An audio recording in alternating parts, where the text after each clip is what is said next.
వస్తుంది ఏం చేయమంటావా? చట్నీ ఇట్లనే ఆన్ కవర్ మేడం.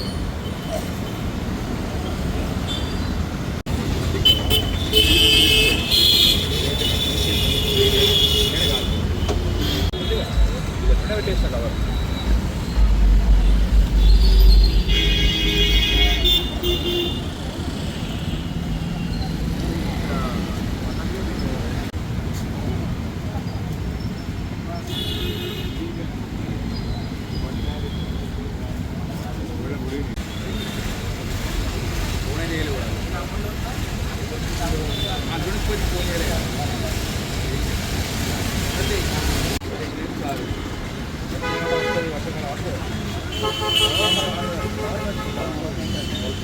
మరి ఆ బళ్ళు గ్రైండింగ్ వేసి అందరికి పెట్టాను నేను పంపించాను.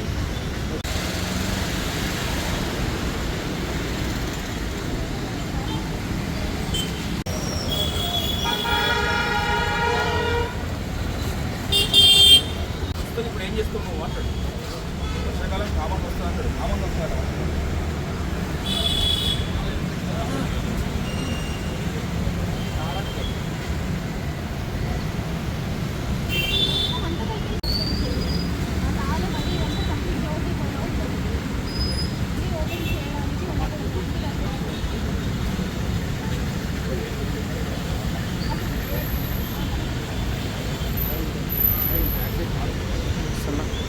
వీకెళ్ళి వరకు లేదు వీళ్ళ మధ్య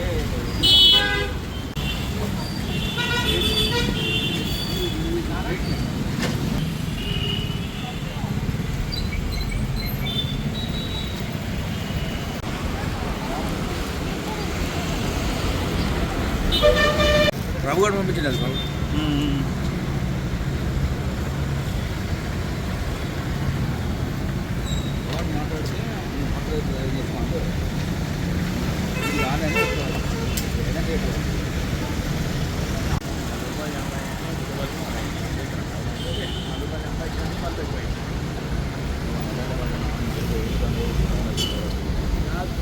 పెడతాడు వాళ్ళు 10 రకాలుగా నీటి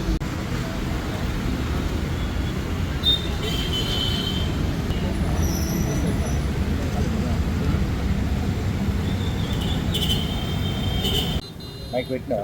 ఓకే మేడం.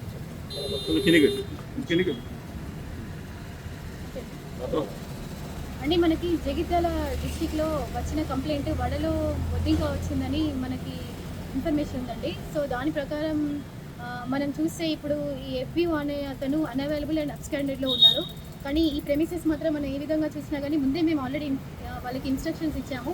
ఆ ప్రదేశంలో అక్కడ కంప్లీట్ క్లోజ్ చేసుకోవాలని చెప్పాము. అది అక్కడ నుండి ఎందుకంటే ఫారెస్ట్ సంబంధించిన ఉంది కాబట్టి అందులో నుండి ఇన్సెక్ట్స్ అయినా ఏమైనా రావడం ఉండే ఛాన్స్ అని చెప్పాను. కానీ వాళ్ళు వినకుండా చేయడం వల్ల మనకు ఆ కంప్లైంట్ వచ్చిందని తెలుస్తుంది. సో ఇప్పుడు ప్రజెంట్ ఈ అవైలబుల్ ఉండడం అయినా కూడా అండర్ సెక్షన్ 38లో మేము ఈ ప్రెమిసెస్ని సీజ్ చేస్తున్నామండి. తర్వాత ఇప్పుడు అతని మీద కేసెస్ అండర్ శానిటేషన్ బాగాలేదని ఒకటి, తర్వాత ఎక్స్టెనియస్ మ్యాటర్ వచ్చిందని వల్ల ఆ పైన కేసు అయితే ఫైల్ చేస్తున్నాము. మొన్న పికప్ అంటే షాంపుల్ తీసుకెళ్ళి కదా, అది ఇప్పటివరకు మీరు తీసుకుపోయిన షాంపుల్స్ అన్ని రిపోర్ట్స్ ఏమి వస్తున్నాయి అంటే మేము శాంపుల్స్ అన్నీ పంపిస్తూనే ఉంటాము. దాని రిపోర్ట్స్ ఆధారంగా కొన్ని వాటి మీద యాక్షన్ తీసుకుంటాము. కొన్ని కేసెస్లో ఎట్లా అంటే మనకి ఇక్కడ వచ్చిన కంప్లైంట్ బట్టి యాక్షన్ తీసుకుంటాము.